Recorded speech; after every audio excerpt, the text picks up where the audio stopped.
Hi everyone, it's Burrito again.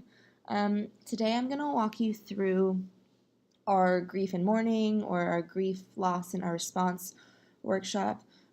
This is kind of a trickier workshop to maneuver just because it is a little bit heavier emotionally. Obviously, we try to make camp and your guys' experience both before and at camp as fun, uplifting, and encouraging as possible. But when it comes down to it, we are a camp that's kind of intended to be a support group in a way for kids to um, kind of get away for a week from some of the struggles they might be facing with their parents' cancer. And because of the nature of Camp Kesem, we are going to run into situations where um, we have kids that are going to be really, really dealing with a lot internally, both with grieving, maybe losing a parent, or just struggles with the cancer in general. So this is definitely one of our more important trainings. Again, I've mentioned this before, but all of our trainings are very important, but this one is one that I think might be most informative. It really helps equip you with some great techniques or just information, knowing how your role at camp as a counselor in terms of being supportive of campers, what that should look like, and also just kind of gauging a better understanding of some of the struggles that our campers might be facing with their parents' cancers. So, with that, let's go ahead and get started. So again, just going to go through quick overview and a couple disclaimers with this training. So our goal with this training is to give you guys some tools to help campers deal with grief and loss. Again, just providing you guys with some examples of things that might come up, and then again, some good ways to respond. Sometimes people, freeze up a little bit, might be super sure about how to respond to these kinds of struggles. So it's a good way to get you guys thinking about how you might respond in a situation if something like this were to come up at camp. And then disclaimers here. Just know that when you do talk to campers about things they're struggling with, maybe grieving or losing a parent, it's not our job to be little therapists for our campers, and can actually be kind of emotionally damaging and potentially unethical to try to advise campers on ways to cope or things to do. Obviously, we can guide them and we can be there for them and just be good people to listen to, but there are going to be a lot of situations where we should involve the MHP mama bear, sometimes even the camper's guardians or parents or other outside resources, just if they're really struggling with the grief that they're going through. So to start, just going to kind of ask you guys this question, reflect on. So what do you think our number one responsibility is when it comes to helping campers with grief and loss? If you want to think about something for a second, just maybe a couple examples in your own mind. But kind of our main goal is to create an emotionally safe space. We'll kind of go into, what does a safe space mean? How can we as counselors contribute to forming that safe space? So, again, just kind of on your own, any ideas that you might have or any responses that you came up with to this question, just think, how would those examples be connected to creating an emotionally safe space while we're at camp? How can we make sure that everything that we're doing is contributing or fostering this kind of safe environment for our campers? So, moving on, this is kind of a silly side of the activities that we're going to be doing, but again, it's good to try to keep these a little bit more lighthearted considering the heaviness of the topic. So, again, you don't have to write it out completely, but just think in your own mind, what do you know or understand about brushing teeth? Specifically, the procedure or how you brush your teeth. If you're like me, you have kind of like a habit, you start with a certain area of your mouth or a certain side of your teeth, then move to the other side, something like that. Just think about your own routine when you go to bed every night, when you wake up in the morning. How do you brush your teeth? So since I can't directly ask you guys for examples, just in your own heads, think about a few of these examples. And then think about, it is a little funny to think about, okay, well, why does it matter how I brush my teeth? But think about how the way you brush your teeth might be different from the way other people brush their teeth. Some people wash their face before brushing their teeth. Some people do it the opposite way. Some people eat breakfast in the morning before brushing their teeth. Some people eat breakfast after. So there's just very specific ways to do things, and people know different things, I guess, about brushing their teeth. So just kind of touching base on that, there definitely is a lot of variety in something as simple as brushing your teeth, which is something that we are taught to do since we're very, very young, basically since we have teeth we get teeth when we're babies. So just recognizing that everyone's does seem to know something different, and everyone has different behaviors or procedures about brushing their teeth, which, is a little silly, but why does it matter? Specifically, why does it matter for this workshop? So just think, if there's such wide variety among adults, among all of us, for something as simple and as habitual as brushing your teeth, imagine how much variety there might be among campers of something as significant and life-altering as dealing with the loss of a parent or guardian, or the grief of a parent or guardian's cancer. So this is kind of the context for the rest of the workshop, something to think about. All of our campers are going to have different experiences. When we talk about diversity and inclusion, that applies to ethnicity and cultural backgrounds and different life experiences, but it also really kind of taps into experience of dealing with cancer, experience of death, experience of loss. Every camper has a different situation that's particular to them, and it gives them their own unique mindsets, own unique perspectives on everything. So moving forward, just recognizing that everyone deals with things in their own way and everyone responds in their own way. And so we as counselors need to be equipped to be there for campers and respond to our campers' behaviors based on their grief and mourning, and tailoring it to what they need and what would be best for them, what we can really do for them that's going to help them at the end of the day. So now we're going to go over some strategies for helping a camper cope with grief and loss. But to start right off the bat, recognizing that the number one strategy and most important thing to remember is what we cannot do for our campers. We are not trained professionals. You guys go through a lot of training, obviously, throughout the year and over the summer leading up to camp to ensure that you're going to be the best counselor you can be for our campers.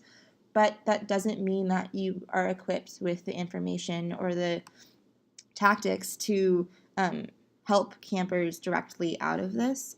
So just remember that it's unethical and potentially damaging to the campers for someone without the proper training and certification to try to counsel them or deliver therapy. This is really, really important. So when you're talking to your campers, not trying to give them advice to the extent that it kind of is reflective of counseling, just being there for them.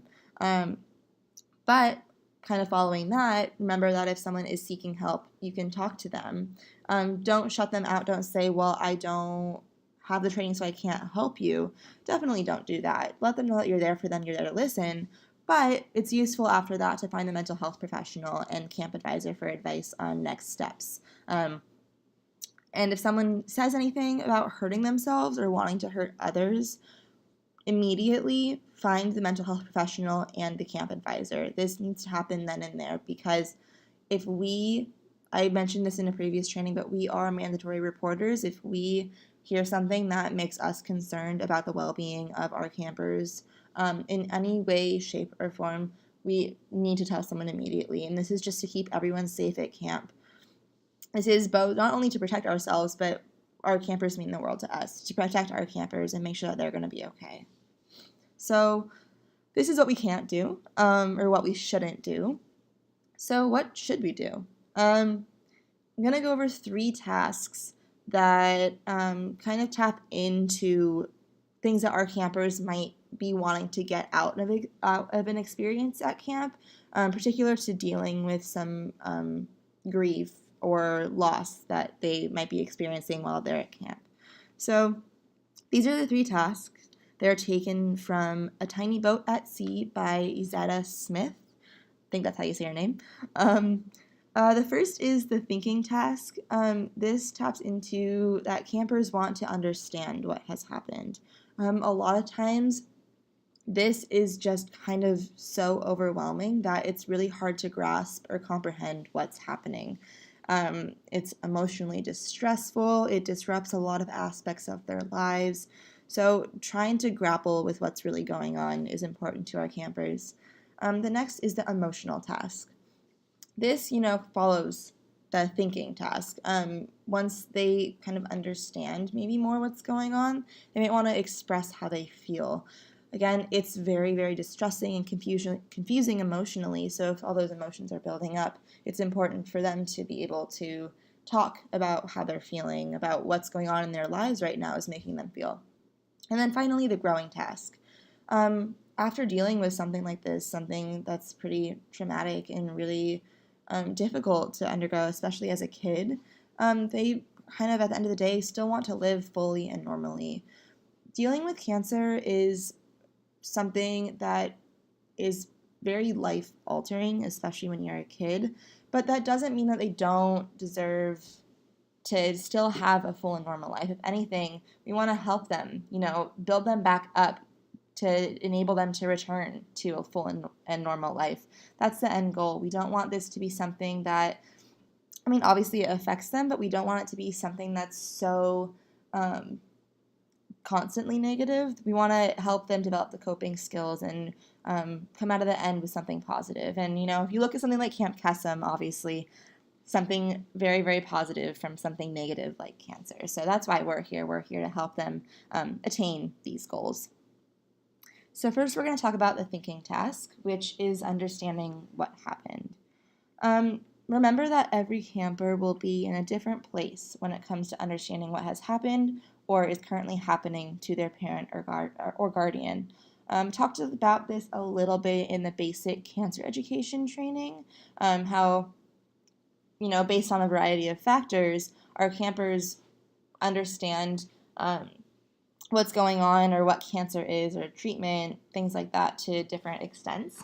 So this understanding applies to the cancer itself, maybe a parent's death, illness in general, hospitals, treatment, surgery, all things related.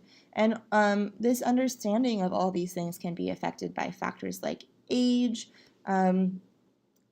Typically our younger campers might know a little bit less. Sometimes our older campers know more. It's not restricted to that, though. Sometimes it's flipped. You just never know.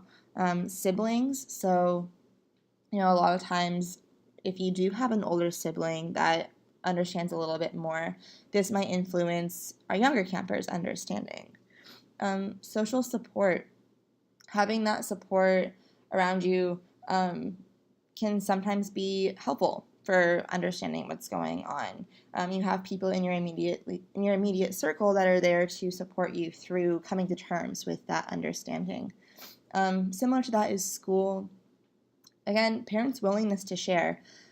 This is why it's important for us to understand that it's not our job to talk to our campers about their parent situations or to educate them, because sometimes parents just don't want their kids to know the full extent of what's going on.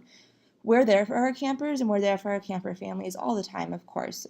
But that doesn't mean that it's our job to intervene and let kids know more than their parents might want them to. And many other factors that, if you take the time to reflect on, I'm sure you can come up with some more. But these are kind of the main ones that we see and that we focus on. So just kind of coming down from this, it's our job to listen, to provide positive social support, and to acknowledge what they understand about their parent or guardian situation. And again, it's not our job to teach them what cancer is, how it's diagnosed. Definitely do not offer your opinion on the prognosis or try to correct their ideas or beliefs. Again, Parents will tell their kids what they want them to know. If their kids ask them questions, it's up to the parent to relay that information. And we can obviously have conversations with our campers about this, but be careful, because just go have your conversations based on what you know that the camper knows, what they relate to as deeply or understand as deeply what's going on, and that's definitely not the case. Despite age, social support, any of the other factors that we talked about, all of our campers' feelings and experiences are valid, and it's our job to validate them, to make them feel supported, and to encourage them to, feel just have those real feelings and say it's okay that you're feeling this way. Your experience, you're justified to have any experience that you're going to have, because it's your own life and it's your own self that's going through this really hard time. So just going over what providing positive social support means and to validate all of their experiences. So again, this is kind of a discussion portion of the training, so I'll just go over these questions really quickly as you listen. But things to think about is, how do you differentiate between sympathy and empathy? To have sympathy for someone means that you feel, maybe if they're in a tough situation, you feel bad for them. You express a desire to want to be there for them and help them through this. But empathy is the ability to specifically place yourself in that person's shoes and imagine what it might feel like to feel what they're feeling. So both are good, both are very helpful to have at camp, but empathy is definitely much stronger if you can try to picture yourself in that person's shoes, even maybe if you haven't had the exact experience before, trying to relate to them on that level and say, I can try to understand what you're going through, and it sounds really hard, but I'm going to be here for you regardless of what you're going through. That's kind of that difference there. Maybe what are the best techniques for listening to campers and their experiences? If you've been to camp before, I'm sure you are well versed in maybe the best ways to do this. Again, I won't go super in depth here because there are so many techniques that work. It's kind of one of those things that you have the experience when you get there and you learn from it. But if you are nervous about this, I know we had our leadership and communication trainings that went a little bit into detail about the best ways to communicate with your campers and to listen and to be there for them. But if you want more information, as always, feel free to reach out to us. We can definitely talk to you more about some of these questions. What are the best ways to support and acknowledge a camper's experience? Again, just that constant validation. And similar with the previous question, I won't give, super, super explicit examples because we've kind of tapped into these questions a little bit in previous trainings. But it's just, remember that always validate what they're feeling and always be an active listener. What should we do if we disagree with a camper's assessment or find what they say to be factually incorrect? Remember, this goes back to what we were saying before. It is not our job to correct what a camper believes or to, based on our own biases and opinions, tell a camper that they're wrong.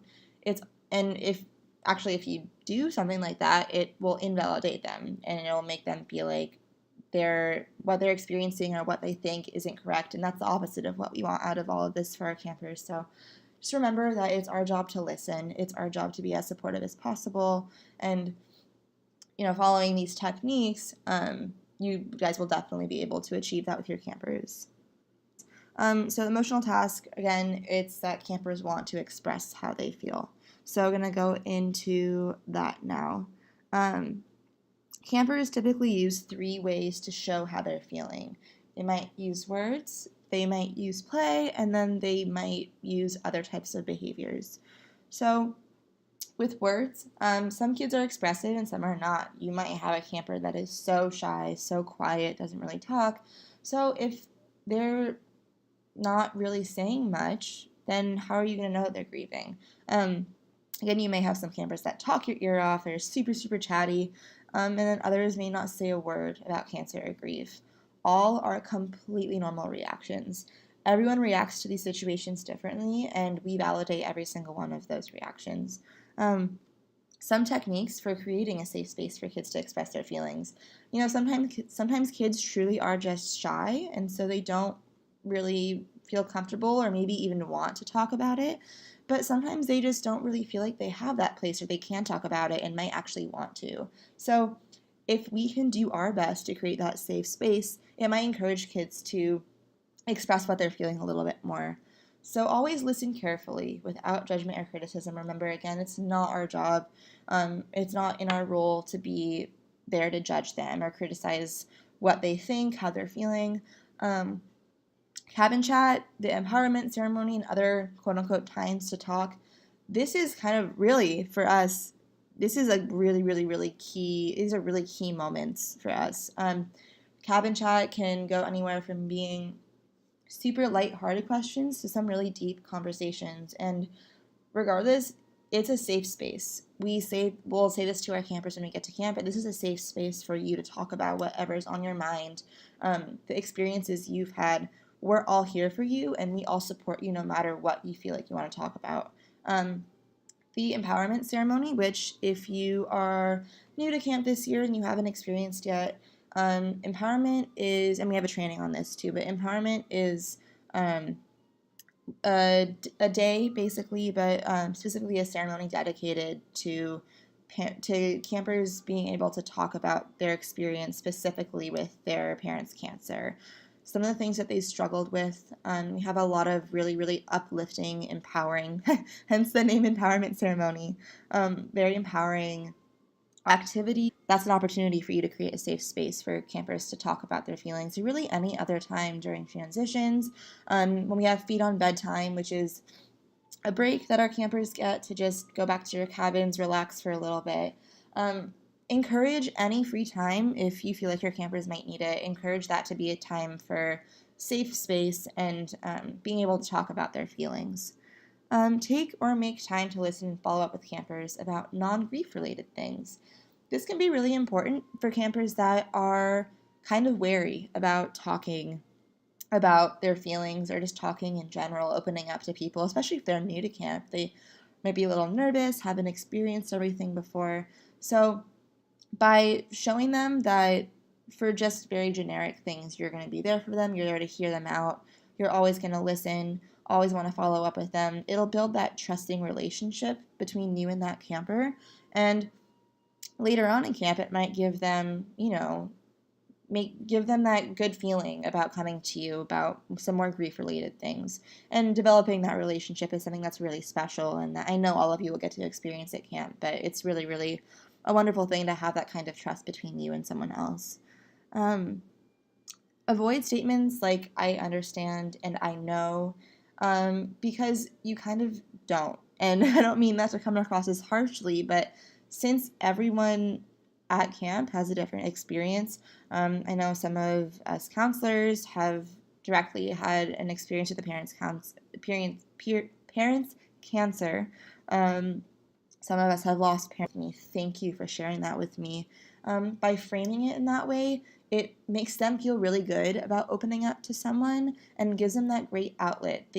By just saying something like that, you've kind of opened up a door for them and developed their own trust and ability to talk about these things, which again is really important for kids that are going through something as challenging as this to be able to do. So again, I won't set aside 2 minutes for you to do this, but if you want to take the time, I encourage you to take a little time, either pause the video after the training, whenever, to think about other ways that you might be able to create a safe emotional space for kids to express their feelings. Again, this is so, so important for kids to feel comfortable to express their feelings, for them to feel like they can trust you, they can trust Camp Kesem as a community in general to express their feelings. And just as a side note, I hope that you guys know this applies to you too. I hope that you feel like we're all part of a safe space, a safe community, and that you guys can always come to us with anything that you have going on. If you ever need to talk about anything, we're always here, just as, similarly, all of us are always there for our campers too. Play is this next kind of aspect of the emotional task of how kids express how they feel. And here, play is defined as the work of children. It's not frivolous, it's not useless. Play is how kids develop these social relationships with each other. It allows kids to work out a lot of social skills and can be extremely powerful for our camper's journey through grief. Social skills, developing that trust between people and that ability to communicate, have conversations, opening up that door really paves the way for kids to be able to express their grief.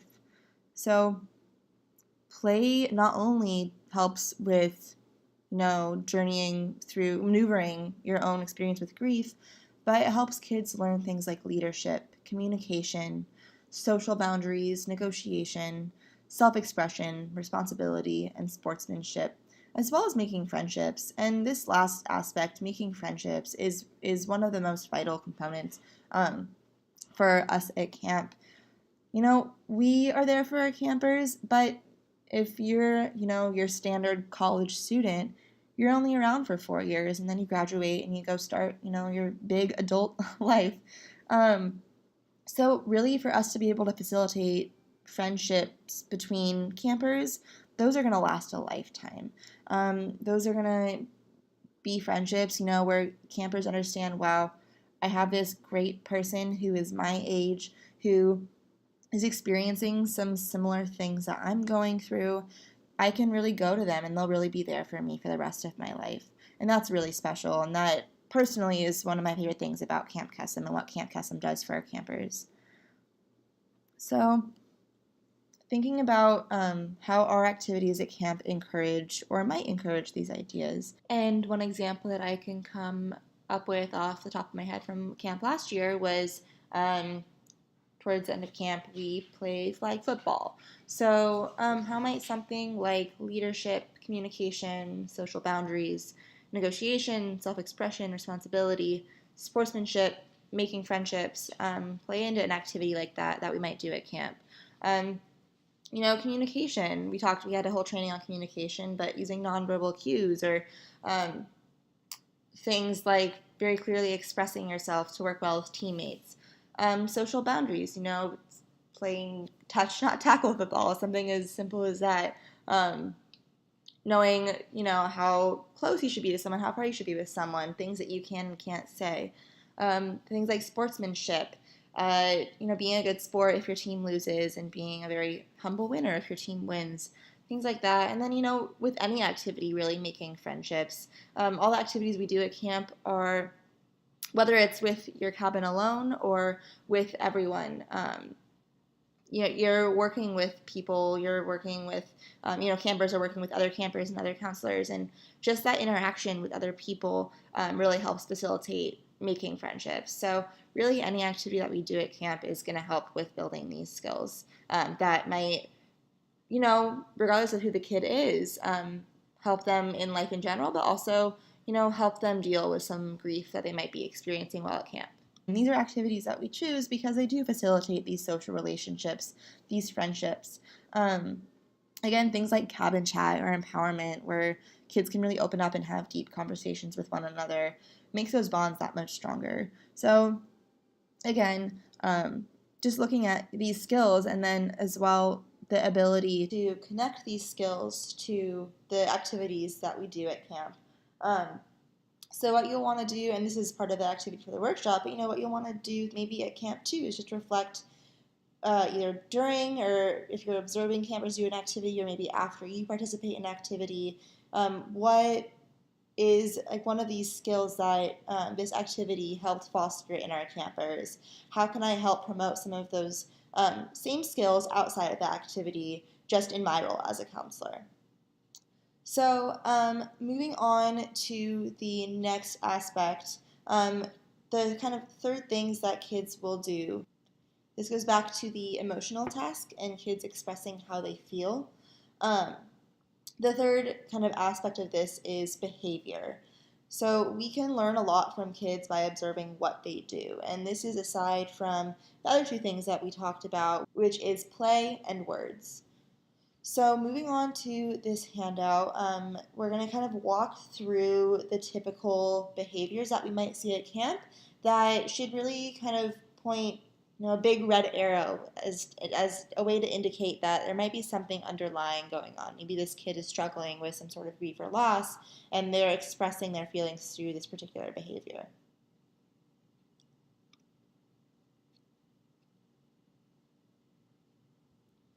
So there are three main aspects of behavior that we will typically see at camp. They are inwardly directed behavior, outwardly directed behavior, and overachieving behavior. So we are going to start with inwardly directed behavior. Not sharing anything, not really playing with other campers, not really making the effort to have that social connection. This might look like withdrawal. Again, that internalizing, not really putting themselves into activities or into other social situations, confusion about what's going on, inability to concentrate, inactivity, listlessness, acting younger, crying, fear of going to sleep, waking up during the night, frequent illness, specifically like stomach ache, headache, lack of appetite or overeating, fear of being alone, anxiety, which you can tell sometimes by nail biting, hair pulling, or kind of other somewhat like repetitive just activity.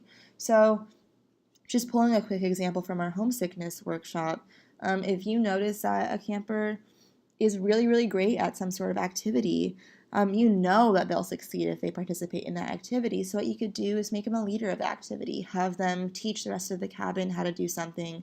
Maybe it's their favorite game at camp. Sometimes it's great to just kind of throw that game in frequently, play it a lot, do anything you can to help bring that child out of his or her or their shell, and it can help them really be a lot more successful with being able to like make those bonds and then hopefully express their feelings if they feel that they want to. Next is outwardly directed behavior. This, again, maybe you have a super, super social, super hyperactive camper you sometimes have a hard time controlling. This might look like combativeness with other campers, hyperactivity, the inability to concentrate, having frequent accidents, don't make it to the bathroom in time, maybe have accidents at night in their sleep, challenging authority, so going against rules, acting out, being very disruptive. Especially sometimes this could be if you're trying to have a serious conversation in cabin chat and this camper keeps making jokes. They might be kind of deflecting what they're going through, deflecting what they're feeling, so they don't have to deal with it. And maybe resistance to routine and structure. So again, these are examples of outwardly directed behavior, but how can we help this? One thing we can do is we can direct a child's play towards safe ways to express their big energy of the feelings they have. Again, this is why we have jam-packed days full of activities. They can get involved in sports. They can if we have a lot of games that are very, very movement-oriented, like Little Red Wagon, something like that. Another way would be to create clear and consistent boundaries. And then active and careful listening. By really tuning into what campers like this need or say, you can kind of try to tap into the underlying reasons and then help them establish other needs, but kind of the rest of these ways to help too. And then finally, you might have a camper that shows overachieving behaviors. So they just want to be really good at everything all the time. They put on this front like I have everything down. Maybe they're acting overly mature, caring too much for others, so kind of stepping into that motherly or fatherly role. Maybe focusing on adults' needs or wishes. So this could be kind of the typical like people pleaser. Maybe trying to please you as a counselor, or kind of tailor all their behavior to what you want or what they think you want of them. Being stoic, and then here being very serious, irritability sometimes, short-term memory loss, even frequent illness, again similar to the inwardly directed behavior, and anxiety about making mistakes. So again, just having this fear that if they're not successful, if they aren't constantly overachieving, then they're not doing well enough or something like that. So how can we help with this? We can encourage a child to do fun activities. we can praise silliness. So a lot of times if they're being this serious all the time, if you notice that maybe they're like doing a goofy dance or singing a song or just getting really, really into some sort of funny activity, like bobbing for donuts or something like that, all of these things all the time, can put a lot of strain on how they see themselves when they do fail or when they do perceive themselves as not, not doing enough. So encouraging that self-acceptance, like, you are doing an amazing job. We are so lucky to have you here. You are an amazing camper. We love you. We support you. And like, we think you're amazing. Encouraging that self-acceptance will really, really help with that. So yeah, again, you have your inwardly directed behavior, your outwardly directed behavior, and your overachieving behavior. And these are all types of behaviors. Again, some examples, ways to help. Behaviors and ways that you can help them out. That's awesome. There's never one right way to respond. These are really, really helpful tactics, but you might find at camp that especially for a particular camper, maybe you have one technique that works really, really well in helping kind of pull them out of that specific, sometimes negative behavior. Lastly, we have the growing task, and this is the final of these 3 tasks that kids want to achieve or that we hope kids achieve. Partly through their experience at Camp Kesem, through the support that we offer. But kids want to be able to live fully and normally. Campers, especially since they're young, are really struggling with normalcy. They're definitely, we know that so many kids across the U.S. alone are affected by a parent's cancer, but I guarantee you that, in their immediate social group, they might be one of very few, or maybe the only one, that is experiencing this very, very hard situation at home. So they might be struggling to feel like they're normal, feeling like their lives are not like the rest of their friends for the age that they're at. So the work that we are doing at camp is one way that they can achieve some sense of a normal life in a supporting and understanding environment. And again, this is just because we do bring together kids that are not in the exact same situations, but in some way, shape, or form have experienced what it's like to have a parent go through, the battle with cancer. So if we, by bringing these kids together, they can relate to one another and they can feel, like, I'm not alone. This is my life and there are normal aspects to it.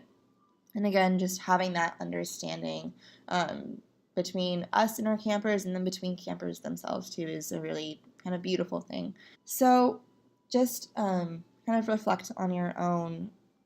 What are things that camp provides in terms of normal, developmentally appropriate experiences?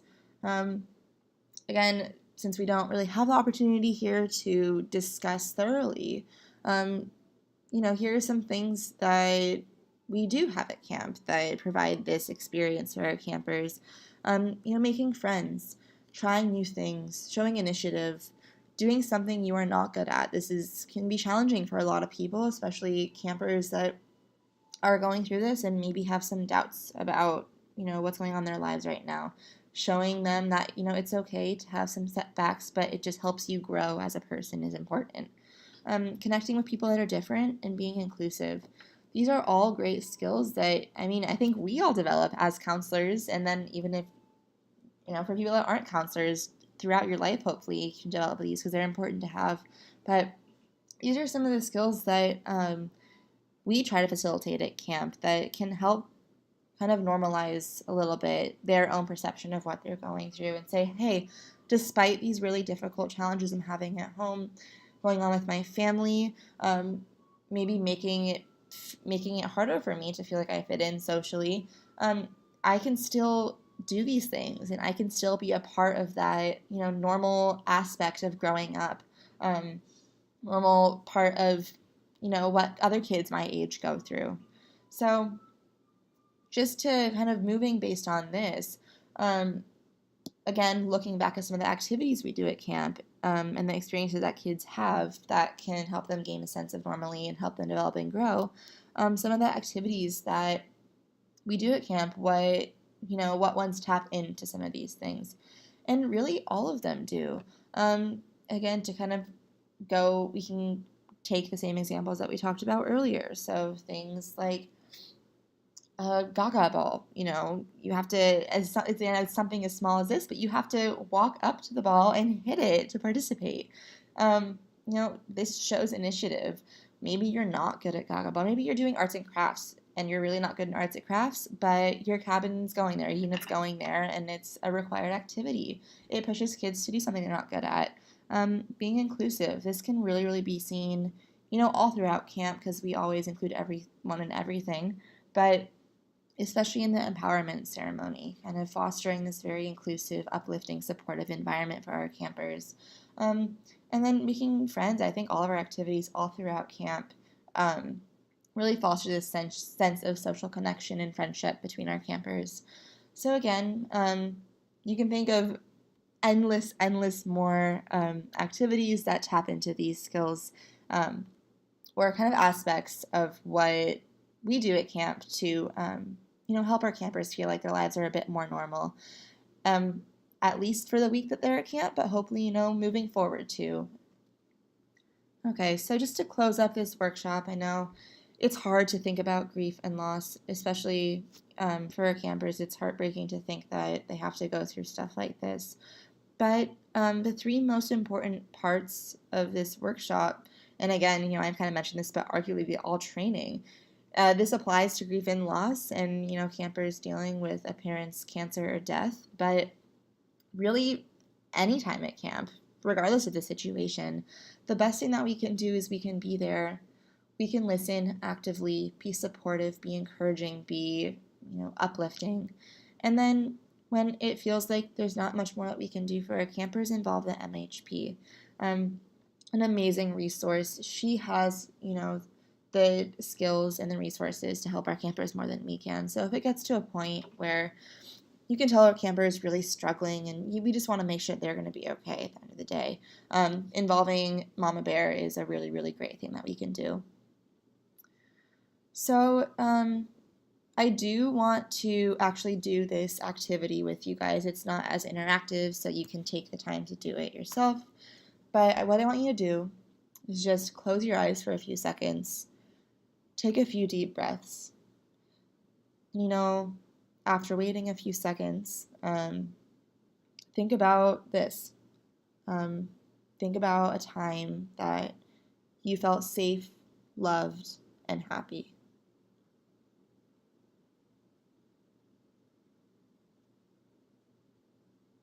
So once you have that, memory in your mind, just kind of reflect on it. Maybe open your eyes now. Think about, what was the situation that you felt safe, loved, and happy in? Were you with other people?